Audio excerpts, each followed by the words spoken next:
Envahi par plusieurs centaines de jeunes excédés pour dénoncer le manque de moyens alloués par Rabat, la région du Rif. Ici, à Al Hoceima, on est encerclé de tous les côtés par les forces de répression qui rentrent dans les maisons pour faire sortir les gens par la force.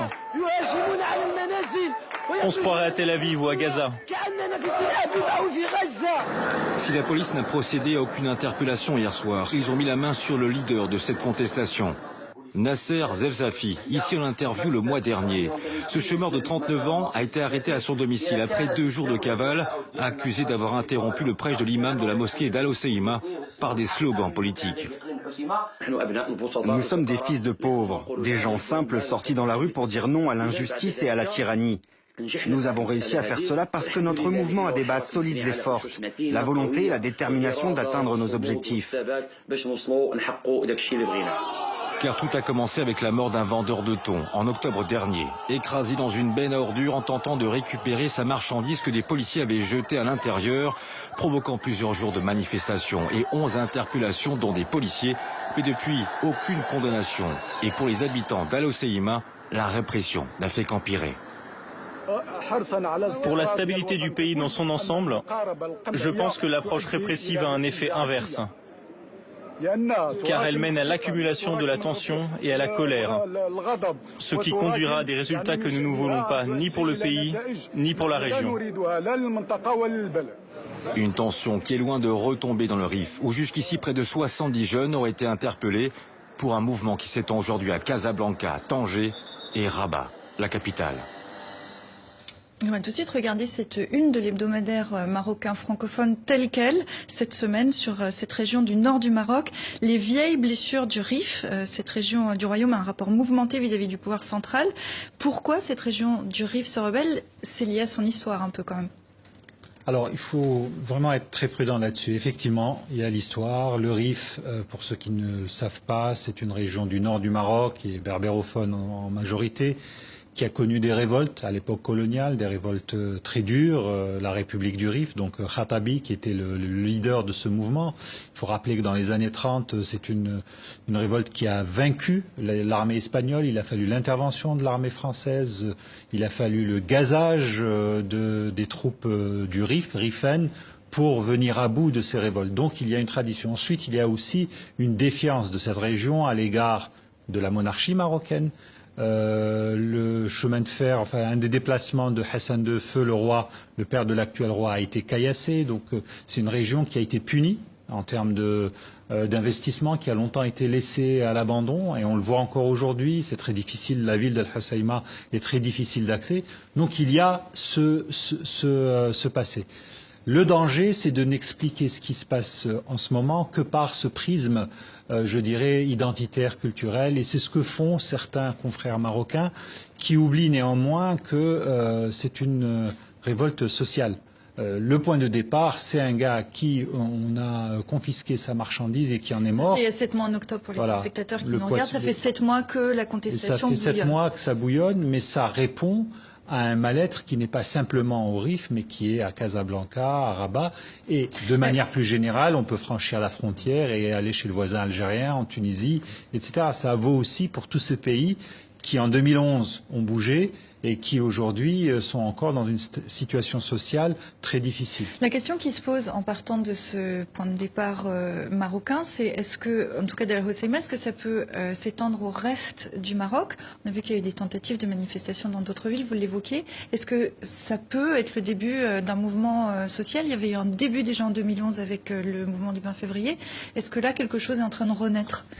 La grande question, c'est effectivement quelle va être la réaction du pouvoir monarchique pour arrêter tout ça. Il y avait eu déjà des réactions en 2011 pour arriver à contenir la contestation, mais aujourd'hui, ce qui se passe dans le Rif se maintient. Et on voit bien qu'il y a une solidarité. Donc oui, il y a possibilité parce que la situation sociale au Maroc n'est pas bonne, contrairement à l'image d'Épinal qu'on peut avoir. Elle n'est pas bonne pour une grande partie de la population qui est confrontée à de vraies difficultés sociales, à de vraies difficultés politiques par rapport, et on a une classe politique qui est un peu hors sol par rapport à la réalité marocaine. Donc Casablanca et d'autres villes ont essayé, effectivement, on a vu, il y a, je dirais, une continuité dans la contestation, en tout cas dans dans les reproches qu'on peut formuler à l'égard du pouvoir. Michel? Une partie des fauteurs de troubles, entre guillemets, sont accusés de fitna, c'est-à-dire de discorde. Au Maroc, c'est quelque chose de très important, très grave en fait comme accusation.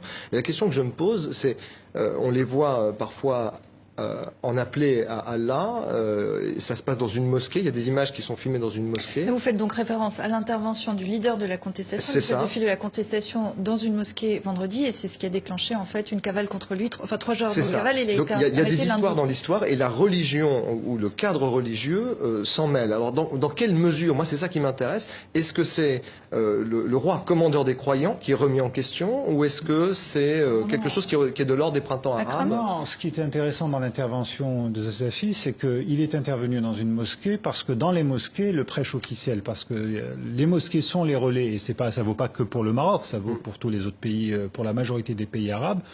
La mosquée, c'est le relais officiel. Et donc, l'imam dit, justement, quand vous faites des manifestations, c'est pas bien, c'est péché, vous n'avez pas le droit de contester l'ordre établi. C'est un peu le message qui est délivré. Et la réaction des protestataires, ça a été de dire, non, les mosquées n'ont pas à se mêler de ça. Ce n'est pas dans une mosquée que vous avez à dire aux gens de ne pas aller manifester, etc. Donc c'est un peu inversé. Et pour le moment, le mouvement, contrairement par exemple à certains textes assez, je dirais, regrettables qui ont circulé sur le net, le mouvement est tout sauf identitaire. C'est un mouvement pour le moment social. Alors on a vu quelques drapeaux à Mazir, vous savez. Mazir et les drapeaux de la République du Rif, et les drapeaux de dans les manifestations. C'est vrai, mais ça c'est le risque à courir, c'est-à-dire que quand vous avez une situation d'instabilité et qu'il n'y a aucune réponse en matière pour la sortie du développement, etc., du sous-développement, les gens se replient sur des revendications plus anciennes et qui sont souvent identitaires. Au Maghreb, parce qu'il y a des manifestations aussi de mécontentement en Tunisie, c'est encore un autre pays, mais il y a ce mot en arabe dialectal, en tout cas au Maroc et en Algérie, qui est le mot de ogra. Ça désigne le mépris, mais aussi une espèce d'humiliation, d'injustice de la part des autorités vers la population. Est-ce qu'on peut dire que c'est un mal maghrébin?